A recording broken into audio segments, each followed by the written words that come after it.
Hey guys, I want to do a quick update. I did a video, hospice and legal suicide, and it was consistent of my uncle, who is more like a brother. We're so close in age, and we was raised together, and so it's never been like Uncle Gene. You know, it was more like a brother and sister type relationship. We fought, we fought like brothers and sisters. I remember playing baseball with the boys.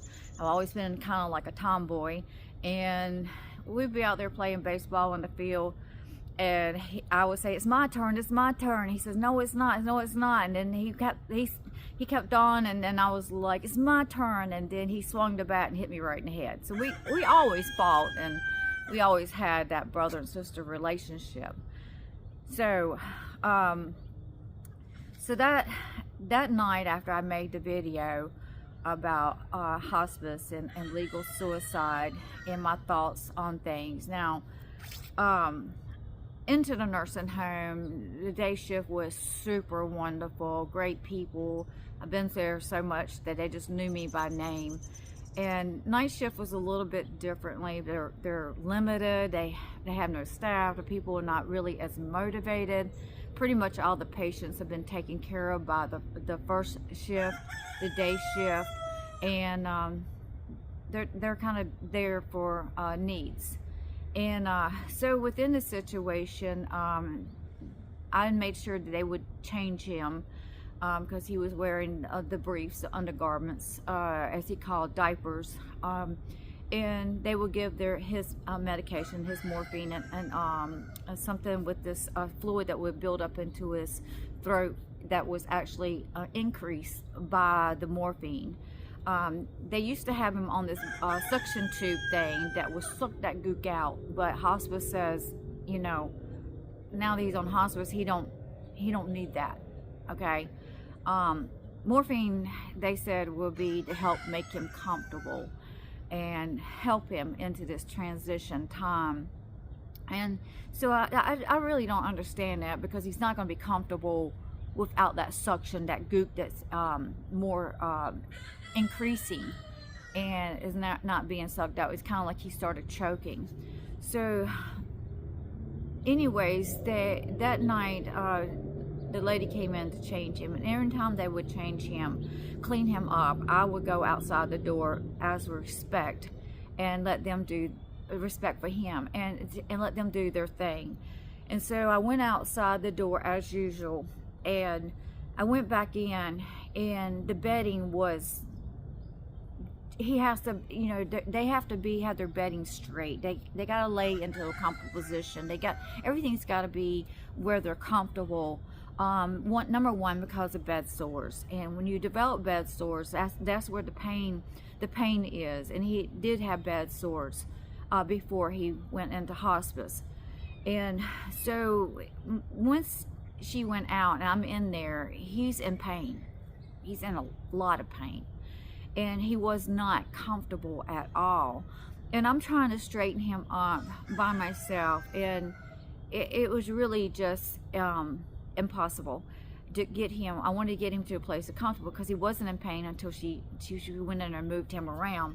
So I went and got the lady, and she so us together tried to get this bedding straightened out, and he wanted to lay onto his side, because what he's trying, he had a bed sore back on this side, and he was trying to get off of it, and he was trying, you know, telling us to roll him over, and we're trying to get him like that. But this is the thing, is that the lady's into a rush. There's only one of her. She's rushing all through the night. I'm seeing this throughout the hallway. She's trying to take care of, I guess, everybody. And so when I call her back in there, she's, you know, some of them are called to do that, and some of them are there to work. And you can definitely tell it when those are there have their heart into it, and those that are in there just to do a job, just kind of like getting a paycheck. You can definitely, and even at the hospital, you can see that. It's pretty evident. You know, it's pretty evident whether they have their heart in it or not, whether they care, whether they're going to take the time, whether they're going to make sure everything's just right. You can definitely tell. And so she walks out, and he's still not comfortable, and I'm trying to help him he has his bed sore. He wanted something to where it lay here and make an opening, he said, to get off that bed sore. To help him with that bed sore, he had to be in the right position, aimed up higher onto his head part, and because he's longer and his feet not all crunched up and all this stuff. So when that wasn't working, when he wasn't in pain, and now he's in all this pain and trying to get off that bed sore, I went out the door and I went and got the nurse. I'm not even going to deal with this lady anymore because I shouldn't have to deal with it again, you know. And I got the nurse, and she came in, and I said, look at this mess. I mean, look at these covers, look at the pillows. It was a mess. I said, I'm trying to get him comfortable here, and I need some help. And so we worked with that, and we had worked with that. But let me back up for just a moment. Before she came in, I'm trying to get him comfortable, and I'm like, you know, I guess my heart went out, and I was like, you know, I did get him to a place of being more comfortable, and but he wasn't completely comfortable. That's why I went and got the nurse to maybe get some help, because he never wanted to lay onto his side before. It's always on his back. And I said, Gene, let us pray. Let us pray. I said, I know you're ready to go home, and I see you're in pain. And I said, but you know, let us just pray. And he said, okay. And I asked the Lord, I said, you know, ask the Lord to help him. I said, God, your will be done into this situation. And God, if I'm in a way, in any way, your will be done, and help him. And God, he's ready to go home, and help him to have the peace, and help this be a smooth transition. And so anyways, it was a prayer like that. And so I'm still trying to help him to get comfortable. And I noticed suddenly a change in his breathing, and it was different. And this goop mess was all there, and he was just started getting into more pain, and he just wasn't comfortable. That's when I went and got the nurse. So she came in. We're working together to get him comfortable, to try to help him in this situation. And she got him on his back, because like I said, he has to be in a position and move further up in a bed, tilted, not laying down, and all this stuff. This other lady, she just didn't do that. I've never seen this while he's been there, that a person didn't make sure that everything was right before they walked out the door. And so we got him into the position, but I got him right and everything, and his breathing changed. I could tell that she listened, and his breathing in his chest changed. And so I asked her, I said, look, I said, he's still in pain. He's supposed to get his medication in an hour. Is there any way that we can go ahead and get this medication to him to get him into a comfortable state? Because most of the time when you got pain, if it's been agitated and the pain has increased, it takes a little bit to get that pain level off. And if you don't get the pain level off, all it does is increase. And there's no sense in him suffering when he's going to get his medication into an hour. And she said, yes, but she would have to call, you know, I said, and she would have to call hospice, because I said, you know, I believe, you know, maybe we are to boost the hours up as far as his medication, because he's never had this before. He's always been pretty much doped up, and they're giving more morphine while he's in that state. Now, the morphine does help with breathing a little bit. It helps to calm that down so they can breathe easier. And so she did give him his medication, but I asked if to maybe just boost it up a little bit more if he's going to continue like this and he's running into pain. I said, but he wasn't like this, and she came in here and started moving him around. And the way the bed looked, it looked like she just flip-flopped him around, changed him, out the door she went. And so she said she'd have to call hospice, and like I said, his breathing started changing, and there's a certain breathing rhythm that they make when they're heading to the dying stage, or a breathing rhythm had it definitely just changed. And she said she was going to call hospice, And in this process, she went ahead and gave him his medication, and I'm waiting for hospice. But right after she gave him that medication, the morphine always increased this gook into his throat. It always increased it. And he got to where he was choking, like gagging, like there's a problem here, airflow problem. And I went out to the hall to get her, and I don't see the nurse. There's only one nurse at nighttime. And I went to the desk where the nurse's station's at, and there was a lady there, and she's asleep. I mean, she's asleep. And I said, excuse me, where is the nurse? And she looked around, you know, and I said, look, I've got a problem here. And anyway, she came to the doorway. By that time, the other lady came that changed him. There was another lady, and they're just standing there, and he is suffering. Looks like he's about to gag, choke to death. And I literally hollered at him. I said, are you going to help him? Because there's no one there. They're standing at the door. They're just, you know, no help whatsoever.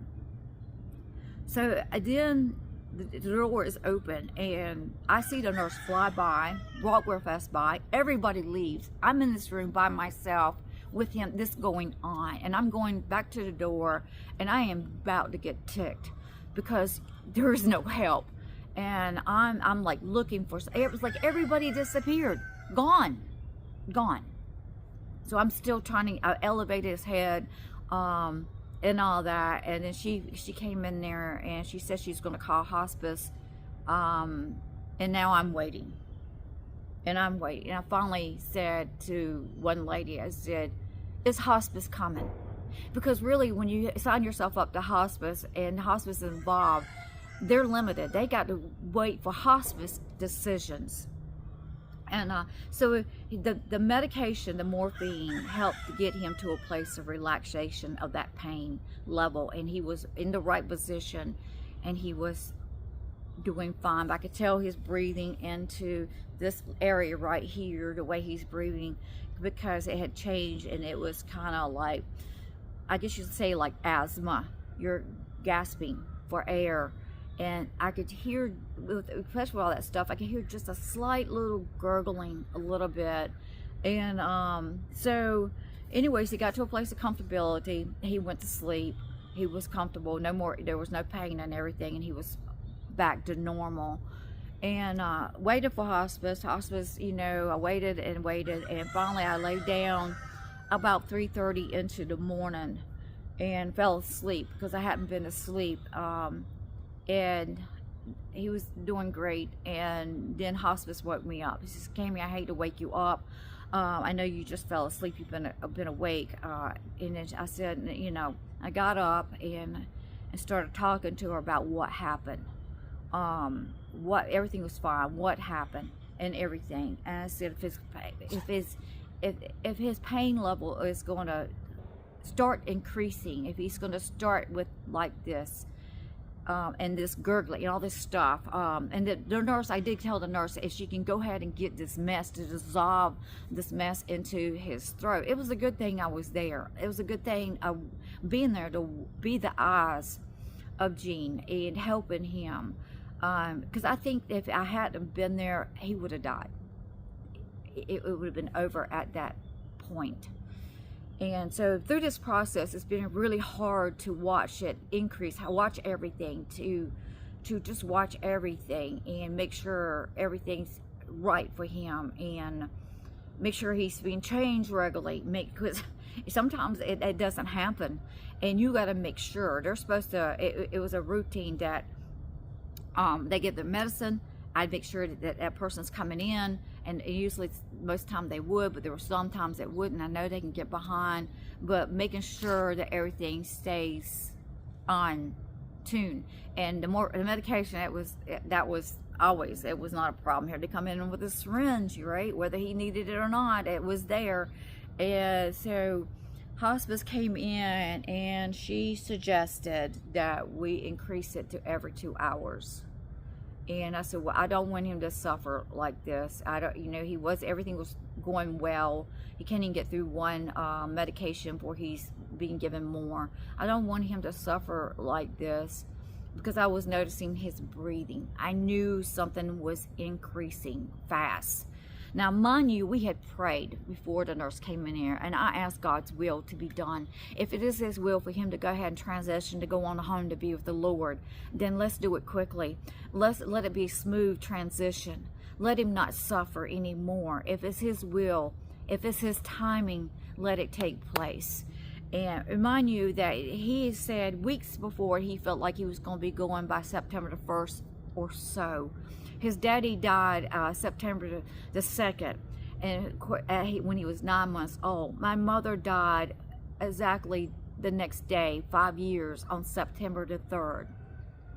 So the next morning, he's comfortable. He's breathing's fine and normal to a degree, as well as possible. But he's on the morphine every 2 hours. That means he could reach a place that he goes unconscious, and he can hear you, but he's going to be unresponsive.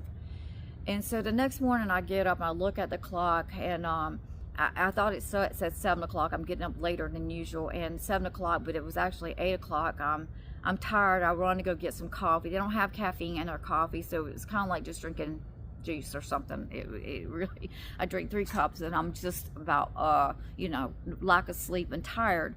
But I went and grabbed this cup of coffee, and looking at the clock, knowing that, and talking to the nurse that he's had his medication, and I'm thinking, okay, he's going to be sleeping. Let me go run and get this coffee, and I'm going to come back. I said, when has he been changed? Because I've been asleep, you know what I'm saying? I want to make sure that he's not sitting there, because his bowels are regularly running now. His body is, the morphine helps with that also, but his body is now just flowing out, because it's getting to the place of dying, and it's getting to place, it's emptying out.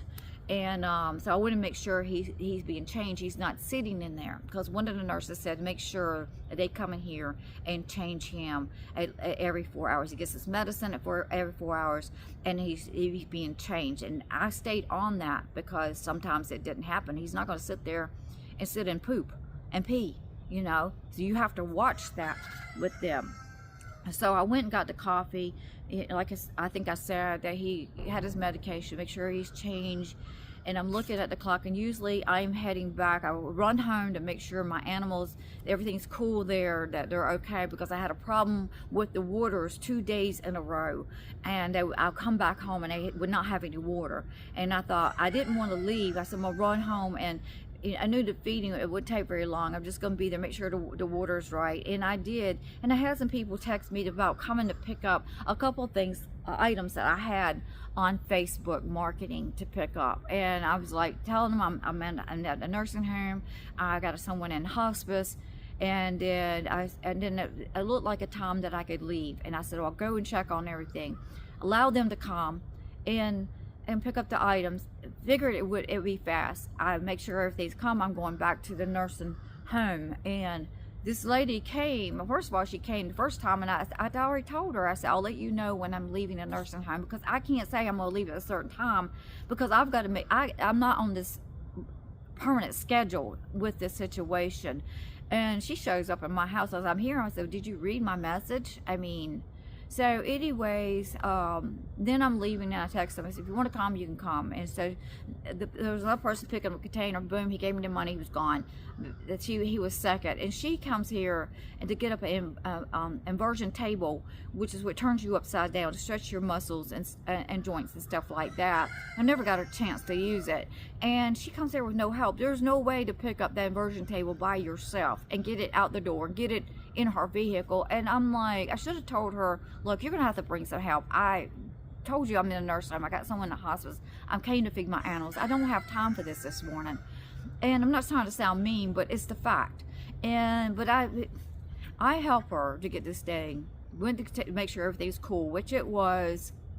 Pick up the eggs, because I got a hen that's wanting to set, and she's not going to set right now. I'm not going to allow any more eggs, baked chicks this year. And so as I was doing that, I get this call from the nursing home, and they say, Cammie, it's time. And I said, okay, I'm like panicking because here I'm running behind because this lady doesn't come here with help. And I'm saying, so I drop everything and I dash out to the nursing home, and I'm like 5 minutes away. I get there, I run out of my car through the nursing home, and I open the door, and he's gone.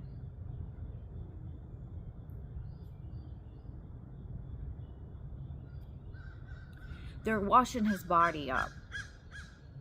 And I knew this was going to happen. I mean, I was not, but this is the thing. I told him I'd be there.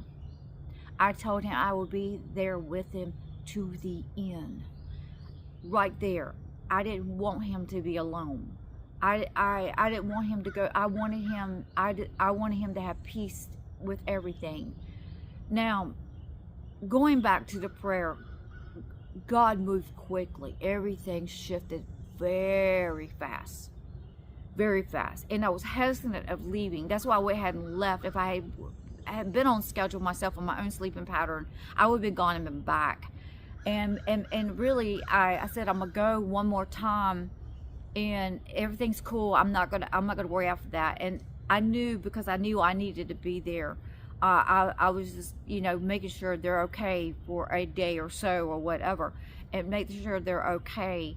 And the situation with this lady coming with no help and me having to help her, and I don't mind usually, but I'm not in a predicament to help you at this point in time. So the God answered the prayer. Everything started moving fast. I mean fast. After the prayer, it was God's will.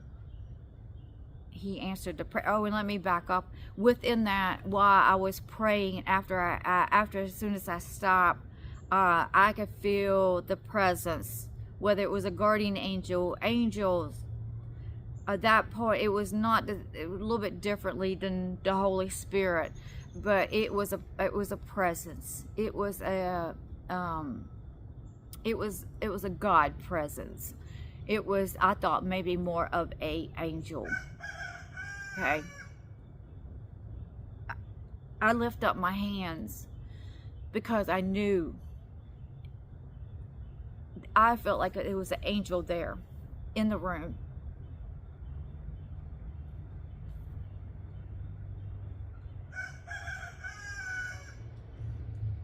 I knew God would answer. I knew. So I opened up the door, and they're washing his body up, and I just about lost it. Because I told him I'd be there.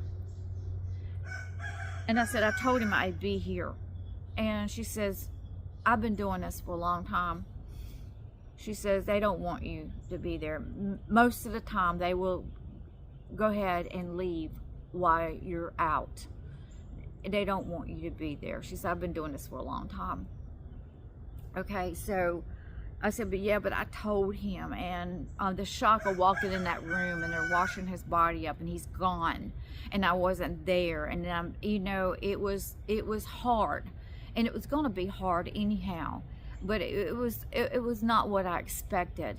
And then I said, why does God do me like this? It happened with my mother, and everybody kept saying God didn't want you there. God didn't want you there. And I'm still to this day have a hard time dealing with that God didn't want me there. And I said, why is God doing this to me again? I mean, I feel like I can handle it. I'm a strong woman. If I make up my mind, I'm determined. I make up my mind. And the fact of it is, I know it's going to happen. But Hospice and this lady, people there said they usually transition when no one's there, and they don't want anybody there. I said, so it's like a release. She said, yes. He didn't want you to see this. And mind you, when I walked out the door, I said, I'll be back. I'm gonna go check on the animals. I'll make sure everything's good, and I'll be right back. And he says, bye, go. I said, I'll be right back. And I rushed out. That lady held me up, and maybe that was God. Maybe God has arranged that so I wouldn't be there at that moment. And that I don't understand why that takes place. why it happened, but I believe it was really of a choice, just like my mama. People say it's God, and I'm saying, but you don't understand. I made a choice. I made a decision. I made a decision on her. I made a decision to leave and come to check on these animals. I made a decision to allow these people to come, or this lady to come. The man got his stuff and he's gone. I made that decision. So with me, it's hard to deal with when, and you know, some of the things that happen in our life is because we make a decision. God is in control, and our steps are ordered and ordained by God, right? But we make decisions. We choose in the life. We can choose life. We can choose death. We can choose salvation. We can reject salvation. We choose. So that's my thing. And so I struggle with this, and after that, everything became like a blur. Before that morning, I went to the office before this because he wanted me. He has some money into his account, not much, but some money into his account, and he said, "Get it out on the 3rd." It was September the 3rd. And the reason I prayed that prayer because he was ready, but he wanted a certain date to go home to be with the Lord. He wanted that date. He said that September the 1st or so. His daddy died on September the 2nd. My mama died on September the 3rd, and it was September the 3rd because it was late at night. Well, it was fixing to be September the 3rd. By the time I prayed that prayer, it was September the 3rd, and I wanted him to have his will and God's will be into this. So I went to the office that morning because he told me to be sure to get that money out. And I went there, but the money hadn't arrived to the facility. So, and I was, it was hard. I'm telling you, when you're going through this, watching every step of it, watching a body wither away, watching death come, being the hands and the feet and the eyeballs, making sure every I and every T is crossed, losing sleep, getting exhausted. It can start working onto you. So he transitioned. He's gone to be with the Lord. And I did my cry. I believe you have to grieve. It's normal to grieve. God gives us a certain time to grieve. He gave them in the Bible, the Israelites, 30 days to grieve over Moses. 30 days. And the reason I believe of that is because you stay in grief. Grief can take a hold of you on the inside and start killing you on the outside. And I know I have experienced that. I have experienced that before, and you start wasting away. You start your body deteriorating, and so you don't want to stay into a place of grief. You want to mourn. You need that time, that place to mourn, but you don't want to let grief take a hold of you, and you stay there in that place and not get better.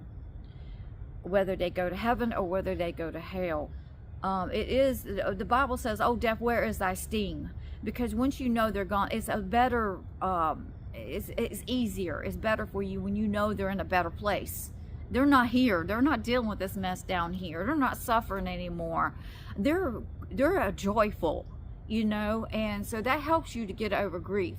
It means that you'll never forget them and you'll always miss them. But it helps you to get over. It helps you with time. It makes it easier. So I finally left. I called the funeral home, let them know. I called the insurance with his ordeal with his vehicle that I was handling the paperwork for. I had to let them know that he has passed and make sure everything was good. The funeral home said they were on their way to pick up the body. I called one kid. He didn't pick up the phone. I called another one and told her, he passed peacefully. She said they would be there in 30 minutes. Well, I was still at the nursing home around 2 hours later, and no one had came. The funeral home was on their way to pick up the body, and so I went and went on home in a situation, and the hospice walked me to my car. It was just hard because I said I'd be there, and I wasn't. I tried so hard, and that bothered me. Am I okay with it now? Yes, because this is why. Yesterday I didn't make any videos. I just work peacefully around here. I keep myself busy. When you're going through things, the best thing to do is keep yourself busy. And so yesterday I'm happy. I'm joyful. I'm okay. You know what I'm saying? Don't say I'm not gonna grieve a little bit of what happened, because I walked through this from the get-go to the end. And but I was joyful because he's not in pain no more. He's healed. He was at the feet of Jesus. He had this T-bone steak or whatever Jesus decided to feed him. He's healthy. He's got weight on him. He's seen my mama. He's seen his mama, his daddy for the first time, and dear Uncle Bob, all these people. He is joyful. He made it home to heaven. He made it. And maybe that's why God has allowed all this to take place. Maybe sometimes suffering comes into our life because God wants us to go to heaven, and he knows he has to sometimes bend our knees to get us to a place of humility. And I'm not saying this happened with him, but I'm just saying he got saved in this process. He got saved and he's home now. He made it to heaven. My family is rejoicing. The angels are rejoicing that he made it home, because at one time he would have made it home. He wouldn't have made it. He might have thought he was made it. I don't think he would have made it. He's home now, in a beautiful place. People I've known that's died and came back. Beautiful, most beautiful place there is. Colors are so vivid, different from around here. So I just want to give this quick update. He's gone home to be with the Lord. I imagine he got ecstatic. How his family felt when he entered in. His mama, my mother. He died on the same day that my mother died. He died the timing that he wanted. He never saw his father, but he died the next day. But he died with my mother, who helped raise him.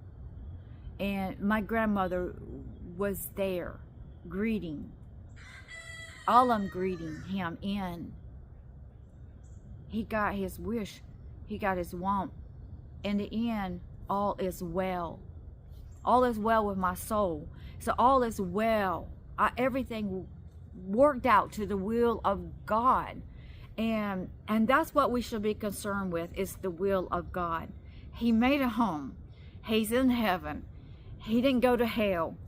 Yes, he suffered a bit. But it was time.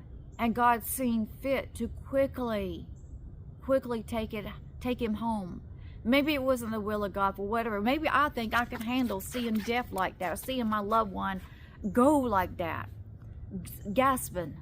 I don't know. I think I can handle it, but maybe God sees that I can't handle it, or doesn't want that the image into my mind, into my face all the time. The image in my face now is that he's gone home. My mama went home. She got saved a month before she passed in my house. My mama went home. My grandma, my aunt dear, all them, they've been ready, right? So I don't have the image there. Maybe that is the will of God. He didn't want me to have death image in my mind, but he wanted me to have heaven bound in my mind. He wanted me to have the joy of salvation in front of me. He wanted me to have the goodness and the mercy of God. He wanted me to have the fruitfulness of the labor that took place with me into this process, to be joyful at the end. In the end, all is well. He's transitioned. Not like say I'm not going to miss him. I already missed the people at the nursing home. But at the end, all is well.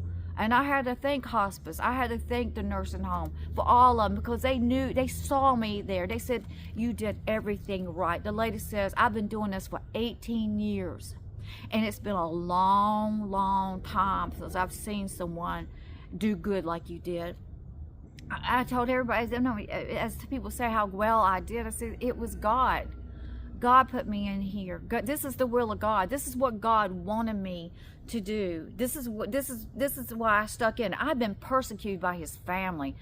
An hour later, I guess after 8 days, he died at around 10:30, a little after 10, and around 10:30, and when I left, probably about 12:30. At 1:30, his son is sending me a text and telling me to get his stuff back there, or he's calling the cops on me in 30 minutes. I didn't even take anything. They asked me if I wanted. They didn't bring anything into that nursing home.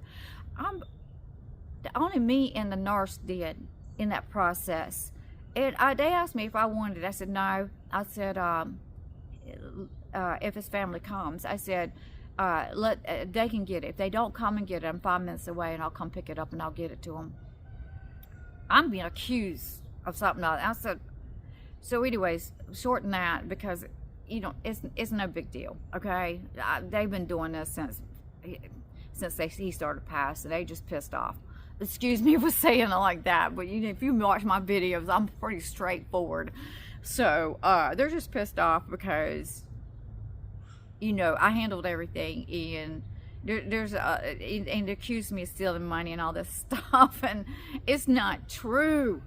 It's not true, but he didn't give it to them, and I took and helped get his funeral arrangements and things taken care of that they didn't do. His wife funeral taken care of that hadn't been paid for in 2 years. His brother, his son that passed away in January from drugs, right? Damage to the heart. They're all on drugs and meth and all this kind of stuff, right? So I get accused of stealing money, taking money. First of all, I didn't even know what he was talking about. I didn't even respond to it. Sometimes in life you just don't respond to stupidity. And then I get accused of stealing his wallet. First of all, he didn't even have a wallet. Second of all, the nurse moved us into another room at the end stage, and she moved everything, and she said there was no wallet. He never had a wallet. She said, if you want me to be there to testify to this, he had no way. He put his money into the lights, and I said, right, I know that, but this is what's taking place. This is what's been happening, and so I got cussed out, all kinds of stuff through text, and all this stuff went on. But you know what? When you fight against the will of God, when a person's into the will of God and you start fighting them, God laughs. And then you don't fight against the person. You're not fighting against the person. You're fighting against God, and God will laugh. So they better be very careful in this, because I poured my heart, my soul, my mind, my life into the will of God, and he's saved. That is the end results. The will of God was the end results. Joy will come into the morning. I didn't have joy that day, but yesterday I had some joy going on. I am rejoicing that he made it home.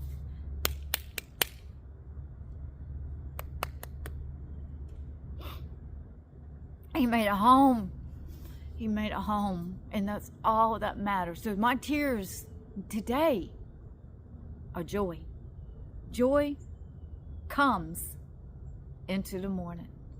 See you on to the next video.